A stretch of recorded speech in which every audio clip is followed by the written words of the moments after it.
ने बंगाल में कमाल कर दिया। जहां की राजनीति में दीदी का दबदबा था, लेकिन आज वहां भगवा लहर चल रही है।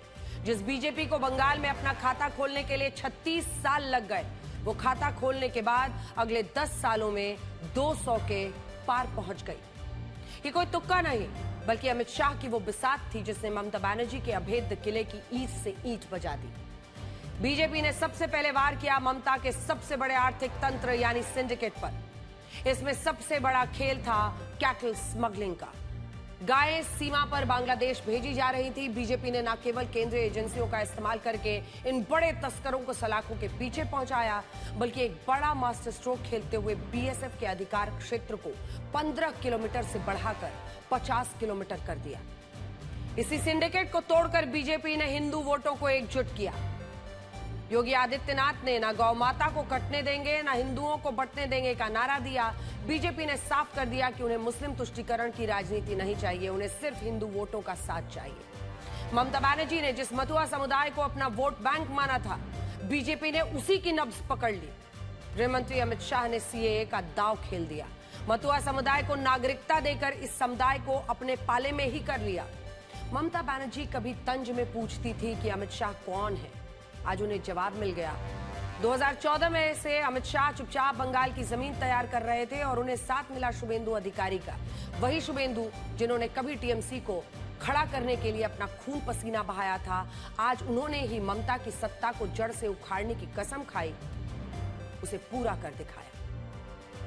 श्यामा प्रसाद मुखर्जी ने जब जनसंघ बनाया तो 1952 के पहले चुनाव में मिली 3 सीटों में से 2 बंगाल की ही थी। जिस बंगाल ने भारत माता की जय का नारा दिया, आज उस जमीन पर बीजेपी का परचम लहरा रहा है। और इसीलिए आज हम आपको ये भी बताएंगे कि क्या बंगाल बीजेपी के हिंदुत्व के लिए अगला गुजरात बन सकता है। लेकिन आज शुरुआत हम इन 2 तस्वीरों से करना चाहते हैं, जिनमें पहली तस्वीर साल 2014 की है, जब प्रधानमंत्री नरेंद्र मोदी ने प्रधानमंत्री बनने के बाद संसद की सीढ़ियों पर अपना सिर झुका दिया था और सिर झुकाकर भारत के लोकतंत्र को नमन किया था। और दूसरी तस्वीर 2026 की, जब भगवा में हुए बंगाल में प्रधानमंत्री मोदी ने मंच से सिर झुकाकर साष्टांग प्रणाम किया और इस दौरान लाखों कंठों से उठता जय श्री राम का उद्घोष ऐतिहासिक परिवर्तन की उद्घोषणा बन गया। ये सिर्फ बंगाल में बीजेपी का शुभारंभ नहीं था, इसके मायने कहीं ज्यादा थे। ये बंगाल की आत्मा में उठता हुआ वो ज्वर था, वो ज्वार था जिससे वर्षों से जमी हुई एक भय, एक हिंसा का जो चक्रव्यूह है, तुष्टीकरण की राजनीति, उसको खुली चुनौती। और भगवा ध्वजों से लहराता ये जन सैलाब बता रहा था कि बंगाल अब करवट ले चुका है। शुभेंदु अधिकारी का राज तिलक सिर्फ बंगाल में बीजेपी का उदय नहीं दिखा रहा, बल्कि ये प्रधानमंत्री नरेंद्र मोदी के उस विश्वास का भी प्रतीक है जो बंगाल को फिर से राष्ट्रीय चेतना के केंद्र में देखना चाहता है और जो बंगाल में मानो हर गली, हर नुक्कड़, हर चौराहे पर एक युग की दस्तक लेकर आया है। ये तस्वीरें इस बात की गवाह है कि बीजेपी के शक्ति प्रदर्शन में जिस तरह बंगाल भगवा में हुआ, हर चेहरा उत्साह से भरा दिखा, हर नारा परिवर्तन की गूंज बना, उसमें बंगाल की राजनीति एक नया आकार लेती हुई नजर आई। ऐसा आकार जिसमें बंगाल को बीजेपी मुस्लिम तुष्टीकरण से निकालकर हिंदुत्व की नई भूमि तैयार करना चाहती है, जिसका सपना कभी श्यामा प्रसाद मुखर्जी ने देखा था। पूरे समारोह में एक तस्वीर ने सबको सबसे ज्यादा चौंकाया, जब प्रधानमंत्री नरेंद्र मोदी खुद मंच पर एक 98 साल के बुजुर्ग कार्यकर्ता के पैर छूते नजर आए। पीएम मोदी ने बुजुर्ग नेता को गले लगाया, उन्हें शॉल ओढ़ाई और मंच पर उनका सम्मान किया। प्रधानमंत्री ने जिस शख्स को ये सम्मान दिया वो है बीजेपी के वरिष्ठ कार्यकर्ता माखनलाल सरकार। 98 साल के माखनलाल सरकार उत्तरी बंगाल के सिलीगुड़ी के रहने वाले हैं और जनसंघ के दौर से बीजेपी की राजनीति से जुड़े रहे हैं। बहुत अच्छा लगा, बहुत गर्वित महसूस कर रहा हूँ।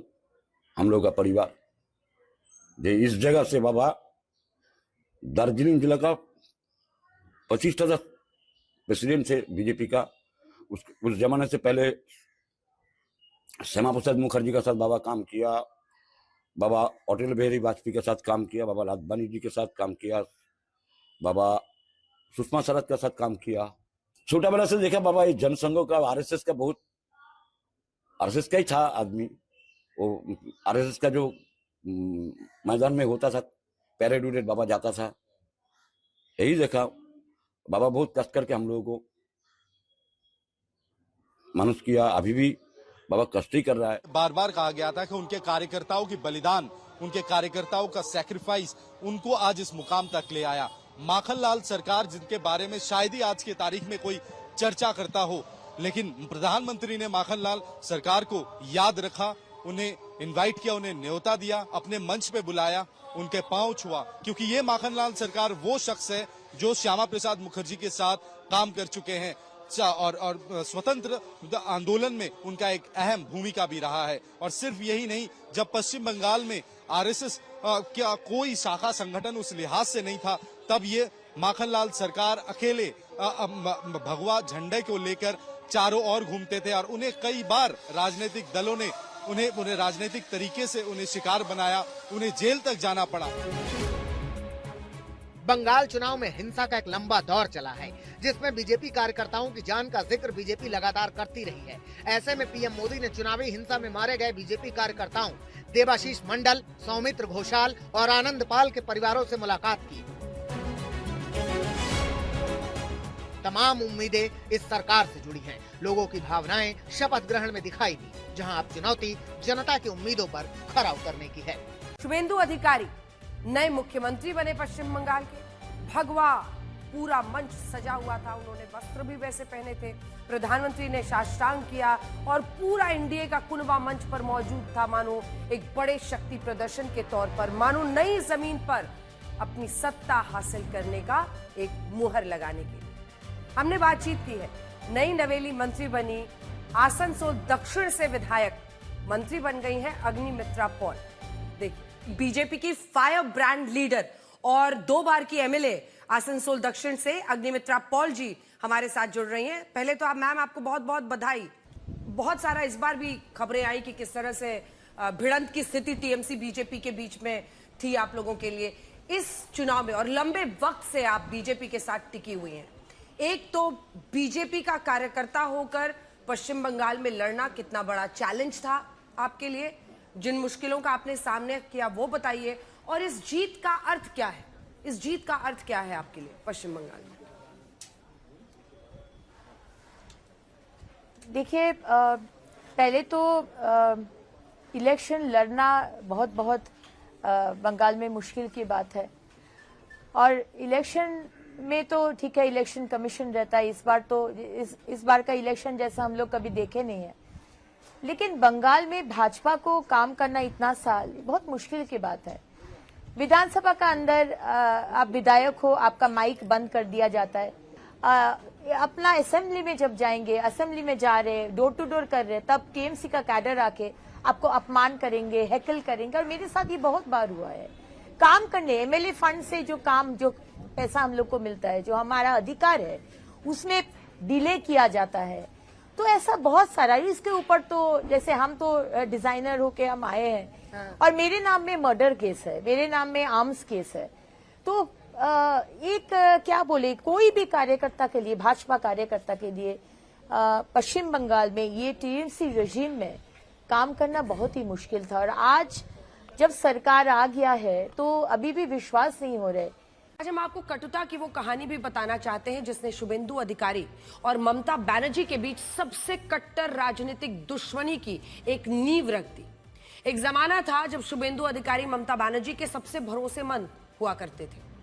अगर ममता बनर्जी ने लेफ्ट की 34 साल की सत्ता को खत्म किया तो इसके पीछे शुभेंदु अधिकारी का भी खून पसीना था, और उन्होंने ही ममता बनर्जी के लिए सालों तक मेहनत करके सत्ता का एक नया रास्ता तैयार किया था।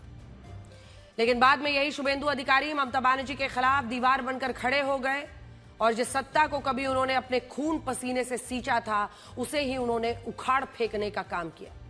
ये कैसे हुआ, और कैसे शुभेंदु अधिकारी ममता बनर्जी के सबसे भरोसेमंद सिपह सालार से सबसे कट्टर राजनीतिक दुश्मन बन गए, आज हम इसकी पूरी कहानी आपको बताएंगे, और ये भी बताएंगे कि राजनीति में परिवारवाद कैसे बाहरी नेताओं से खुद को असुरक्षित मान लेता है।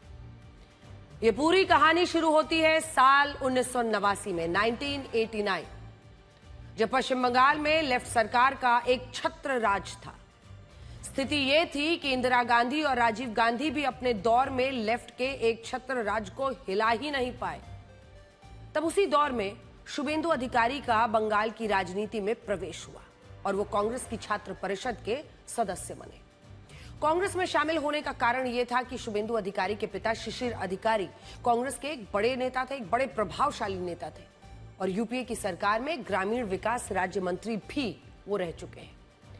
इंदिरा गांधी के दौर में और लेफ्ट के राज में उन्होंने साल 1982 में कांती दक्षिण सीट से पहला चुनाव जीता था और वो कांग्रेस के काफी भरोसेमंद थे।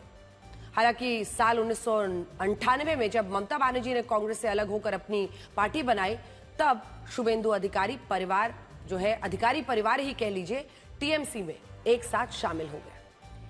इस वक्त तक शुभेंदु अधिकारी एक युवा नेता थे। उनकी पहचान उनके पिता के नाम से ज्यादा होती थी। साल 2001 के विधानसभा चुनाव और साल 2004 के लोकसभा चुनाव में जब शुभेंदु अधिकारी की हार हो गई तो उन पर कई सवाल भी उठे कि पिता तो बड़े नेता थे लेकिन बेटा देखो हार रहा है। कहा गया कि उनकी राजनीति में मैजिक नहीं है जो उनके पिता की पॉलिटिक्स में था, लेकिन शुभेंदु अधिकारी ये ताने सहते गए।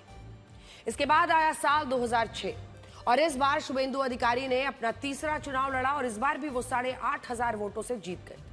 ये जीत भी उन्हें तब मिली जब टीएमसी पूरे पश्चिम बंगाल में सिर्फ 30 सीटें ही जीत पाई थी। यहां से शुभेंदु अधिकारी के इलेक्शन मैनेजमेंट की चर्चा होने लगी। टीएमसी में कई नेता कहने लगे कि शुभेंदु अधिकारी वो चट्टान है जो लेफ्ट के तूफान से भी डगमगाए नहीं। इसके बाद आया साल 2007 और इसने सब कुछ बदल कर रख दिया और यहीं से शुभेंदु अधिकारी ममता बनर्जी के भरोसेमंद सिपहसालार बन गए। उस साल लेफ्ट सरकार ने नंदीग्राम में केमिकल हब और स्पेशल इकोनॉमिक जोन SEZ बनाने का फैसला किया, जिसके लिए 40,000 किसानों की जमीनों का अधिग्रहण होना था। ये बात ममता बनर्जी को पता चली तो वो नंदीग्राम पहुंच गई और कहा जाता है कि नंदीग्राम की इसी लाल मिट्टी ने ममता बनर्जी को बंगाल की दीदी बना दिया। लेकिन ये बात बहुत कम लोग जानते हैं कि जिस नंदीग्राम ने ममता बनर्जी की एक अलग पहचान गढ़ी, उस नंदीग्राम की लाल मिट्टी पर पूरे आंदोलन की रूपरेखा शुभेंदु अधिकारी ने ही खींची थी।